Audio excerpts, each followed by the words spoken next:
So Nerdy 530, this is 5.5 minutes of the nerdiest content we can find out there to bring to you and talk about today's subject. Wrestling fans are just plain weird.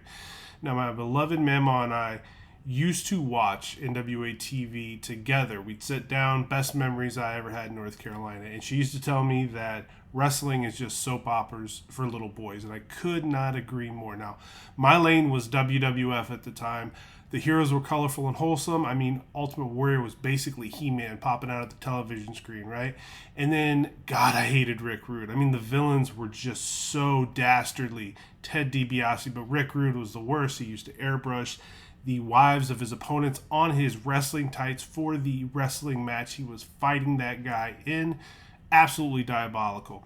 Now, late teens brought us the Monday Night Wars. And if you're a wrestling fan, there was no better time to be alive because you had a team. You had a side that you rooted for. You were a WCW guy or you were a WWF guy. We were fortunate because this was before the internet. This is before things really started to go downhill with people picking a side but then picking you apart for who you decided to root for. Now, wrestling fandom took a real serious hit back when WCW ultimately lost the battle. They lost, and then they languished, and then they were eventually sold for pennies on the dollar. This, of course, helped WWE tremendously because they could set the market to be whatever they want. Wrestlers no longer had a choice. They no longer had a second home. It was either the WWF or you just didn't make any money doing what you love to do. Then 2019 rolls around and AEW decides to show up. Now, you put together a group led by Cody Rhodes, the Young Bucks, and Kenny Omega, and they found a backer who had a lot of money who was willing to push it into the wrestling business. Unfortunately for us as fans, this really poured gasoline on the fire because if you hated WWF then, or WWE as it's now called, you had a reason to get in a new camp and just start throwing as much shade as you possibly could. And this led to a lot of hate watching because there are serious situations where people will just gather around a television set watching a show they know they don't like, waiting for something to happen that they can jump on like a hyena because nothing gets attention more than negativity. Morgan Freeman said it perfectly in the movie Seven. Do not call for help. Nobody will pay any attention to you. If you call for fire, everyone will come running because they want to see.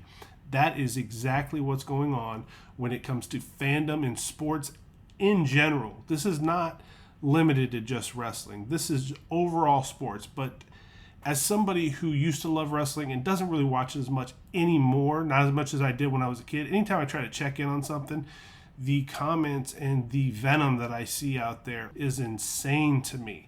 Now, this is the case with fans. This is the case with wrestling journalists. This is the case with the wrestlers themselves. One gentleman went out of his way to make fun of the plastic surgery of a female wrestler. And this female wrestler said something back to him. And you would have thought this guy had just won a Super Bowl with how proud he was of himself. And the scary thing for me is that's what passes for a man nowadays. That's what somebody does and feels good about themselves doing it. Then you have professional wrestling journalists who go out there and put false stories out there, put negativity out there because they know that's what's going to catch eyeballs. That's going to get a reaction one way or another. It's not unlike the wrestling business. The worst thing you could do as a professional wrestler is go out there and get no reaction. You want them to hate you or you want them to love you, but you want them to react to you. And that is no different than these people putting out these stories, hoping for somebody to take notice of it and pick a side one way or the other and put more eyes on their product, possibly making them more money down the road. Now, Fightful is a perfect example of this. You've got a woman that works there named Kate, and on several occasions she has pushed out false narratives about a company being racist with their wrestler, racist with their talent. It's been called out on her part by wrestlers themselves.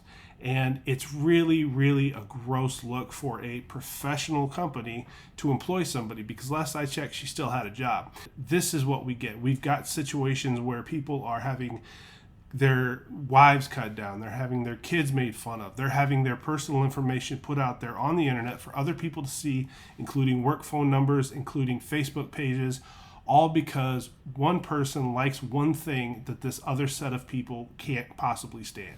Now, I know this is clearly a departure from what I talk about here on this channel because I'm a guy who likes to have fun. But as somebody who's raising kids, it's very concerning the direction that we're headed. And I don't know what 10 years from now or 20 years from now is going to look like. We just need to, in my opinion, try to make the world a little less hateful for everyone coming up behind us. So I think you should just enjoy what you enjoy, even if it's the wacky world of professional wrestling, and just let other people have their opinions, no matter what they may be. Unless, of course, you're a Duke Blue Devil fan, and then you're not getting a Christmas card from me. But that's my 5 minutes and 30 seconds on that subject.